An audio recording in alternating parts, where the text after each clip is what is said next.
কৃষক বন্ধুদের জন্য রয়েছে সবথেকে বড় সুখবর। কৃষক বন্ধু প্রকল্পে এই আবারও নির্বাচনের আগে টাকা দেওয়ার প্রক্রিয়া শুরু করলো পশ্চিমবঙ্গ রাজ্যের কৃষি দপ্তর। বর্তমানে কৃষক বন্ধু প্রকল্পে আবেদনকারী নতুন ও পুরনো উপভোক্তাদেরই স্ট্যাটাস পরিবর্তন হয়ে গেল। আপনি কিভাবে চেক করবেন আপনার এই কৃষক বন্ধু প্রকল্পে স্ট্যাটাস আপডেট হয়েছে কিনা? তার সাথে আপনারা প্রত্যেকে একটা বিষয় অবশ্যই জানেন যে এর আগে আমরা দেখেছিলাম পঞ্চায়েত নির্বাচনেও কিন্তু টাকা ব্যাঙ্ক অ্যাকাউন্টে এপ্রিল মাসে দেওয়া হয়েছিল। তবে এবার যে বিধানসভা নির্বাচন রয়েছে 2026 সালে, সেই বিধানসভা নির্বাচনের আগেই এবার যে প্রত্যেক কৃষকদের স্ট্যাটাস আপডেট হয়ে গেল এবং সে নিয়েই কৃষি দপ্তর মাধ্যম এই মুহূর্তে প্রত্যেক কৃষকদের স্ট্যাটাস পরিবর্তন করেছে। এবং আপনারা প্রত্যেকে জানেন টাকা ব্যাঙ্ক অ্যাকাউন্টে আসার জন্য যে প্রসেস, তা কিন্তু প্রথমে এডি আপলোডেড, তারপর ডিডি অ্যাপ্রুভড, দেন অ্যাকাউন্ট ভ্যালিড হয়ে চলে আসে। তবে বিগত কিছু বা কয়েক মরশুম থেকে আমরা দেখতে পাচ্ছি যে এই কৃষক বন্ধু প্রকল্পের টাকা ব্যাঙ্ক অ্যাকাউন্টে আসা নিয়ে খুবই দ্রুত গতিতে অ্যাকাউন্ট ভ্যালিড আপনাদের হয়ে যায়। ঠিক সেই মতো এবার 2026 সালে বিধানসভা নির্বাচনের আগেই প্রত্যেকটা কৃষকদের স্ট্যাটাস কিন্তু এবার পরিবর্তন হয়ে গেল।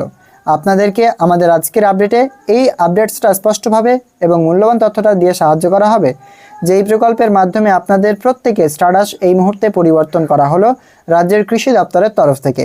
কিভাবে চেক করবেন আপনারা আপডেট হয়েছে কিনা, অবশ্যই আমাদের ভিডিওটি শেষ পর্যন্ত দেখতে থাকুন।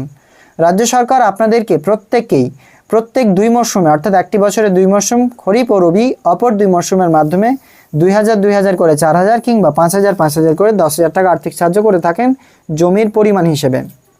তবে এবার কৃষক বন্ধু প্রকল্পের মাধ্যমে আর একটি নতুন মরশুমের কিস্তির টাকা ব্যাঙ্ক অ্যাকাউন্টে আসার জন্যই যে প্রক্রিয়া, তা কিন্তু এবার রাজ্য সরকারের কৃষি দপ্তরের তরফ থেকে করা হলো এবং প্রত্যেকের ট্রানজ্যাকশন সাকসেস স্ট্যাটাসটিকে কিন্তু এবার মুছে ফেলা হলো সরাসরি এডি uploaded, DD approved, account valid আসবে বলে। কিভাবে কি চেক করবেন, কোথা থেকে দেখবেন আপনার স্ট্যাটাস, জানতে হলে শেষ পর্যন্ত ভিডিও অবশ্যই কন্টিনিউ করুন। ভিডিও ভালো লাগলে লাইক করবেন, অন্যদের শেয়ার করে দেখার সুযোগ করে দেবেন। চলুন তাহলে ভিডিওটি শুরু করা যাক। কৃষক বন্ধু প্রকল্পে স্ট্যাটাস চেক করবার জন্য সর্বপ্রথম আপনারা গুগল ব্রাউজারে এসে সিম্পলি লিখবেন কৃষক বন্ধু। এইরকম ইন্টারফেস দেখতে পাবেন কৃষক বন্ধুর, যেখানে লেখা থাকবে kৃষকবন্ধু.wp.gov.in। সম্পূর্ণ নতুন লিঙ্ক, ক্লিক করবেন এখানে। এরপর এটিকে ডেস্কটপ মোডে করে নেবেন। ডেস্কটপ সাইট হয়ে থাকলে নিচের দিকে স্ক্রল করবেন, সেকেন্ড অপশনটি আপনারা দেখতে পাবেন নথিভুক্ত কৃষকের তথ্য।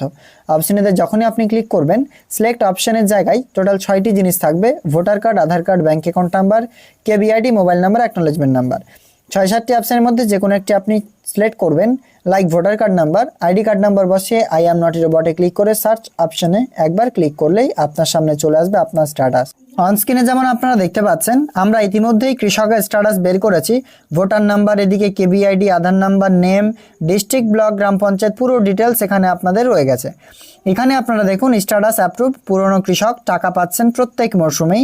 আমরা একটু জুম করে আপনাকে এই জায়গাটা শুধু দেখাচ্ছি, যেখানে আপনারা প্রত্যেকে দেখতে পাচ্ছেন স্ট্যাটাসের পাশে নিচে কিন্তু অ্যাপ্রুভ এবং এইখানে পাশের অপশনটাতে দেয়া ছিল এতদিন ট্রানজ্যাকশন সাকসেস।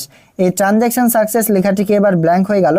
এখান থেকে সর্বপ্রথম আপনাদের আসবে এডিএ আপলোডেড, তারপরে কিন্তু ডিডি অ্যাপ্রুভড, তারপরে কিন্তু আপনাদের এই প্রকল্পে অ্যাকাউন্ট যে ভ্যালিড রয়েছে তা কিন্তু চলে আসবে। এই প্রকল্পে টোটাল 3টি স্ট্যাটাস। প্রথমে তো আপনাদের এডিএ আপলোডেড, এডিএ আপলোডেড এরকম কিন্তু থাকবে। দ্বিতীয়ত আসবে স্ট্যাটাস, তারপরে ডিডি অ্যাপ্রুভড, তারপরে কিন্তু সরাসরি স্ট্যাটাস আসবে অ্যাকাউন্ট ভ্যালিড। এগুলো হচ্ছে সঠিক স্ট্যাটাস। কিংবা কারোর দেখা যাচ্ছে যেগুলো ডিভার্টেড, অর্থাৎ ডিডিএ রিভার্ট কিংবা এডিএ রিভার্ট কিংবা আপনাদের অ্যাকাউন্ট নট ভ্যালিড বা অ্যাকাউন্ট ইনভ্যালিড, এগুলো কিন্তু ব্যতিক্রম স্ট্যাটাস। কিন্তু মেন স্ট্যাটাস আসবে আপনাদের অ্যাকাউন্ট ভ্যালিড। যেদিন অ্যাকাউন্ট ভ্যালিড আসবেন, রাজ্য সরকার সরাসরি সভামঞ্চ ঘোষণা করে কোনো একটা প্রশাসনিক সভামঞ্চ থেকে কৃষক বন্ধু প্রকল্পের 2000 কিংবা 5000 টাকা সরাসরি ব্যাঙ্ক অ্যাকাউন্টে দেওয়ার ব্যবস্থা করবেন এবং সেই দিন টাকা রিলিজ করে তার 1 থেকে 2 দিন পরেই ব্যাঙ্ক অ্যাকাউন্টে আসা শুরু হবে। কৃষক বন্ধু প্রকল্পের টাকা আমরা আশা করা যাচ্ছে যে ব্যাঙ্ক অ্যাকাউন্টে টাকা ক্রেডিট হবে আবারও বিধানসভা ভোটের আগেই। কারণ বিগত দিনে আমরা দেখেছি এই প্রকল্পের টাকা ব্যাঙ্ক অ্যাকাউন্টে ভোটের আগে কিন্তু অনেকটাই দিয়ে দেওয়া হয়। যেহেতু স্ট্যাটাস আপডেট হয়ে গেছে, সেক্ষেত্রে কিন্তু এবার টাকা খুব শীঘ্রই পেতে চলেছেন। তবে দেখা যাক রাজ্য সরকার কোন সময় এই প্রকল্পে কৃষি দপ্তর থেকে টাকা ব্যাঙ্ক অ্যাকাউন্টে আসে প্রত্যেকটা কৃষকদেরকে। আপনার কি মতামত? কৃষক বন্ধু প্রকল্পের টাকা কবে দেবে ব্যাঙ্ক অ্যাকাউন্টে বা দিতে পারে? অবশ্যই কমেন্টে জানাবেন। আমাদের আজকের আপডেটটি ভালো লাগলে লাইক করবেন, অন্যদের শেয়ার করে দেখার সুযোগ করে দেবেন।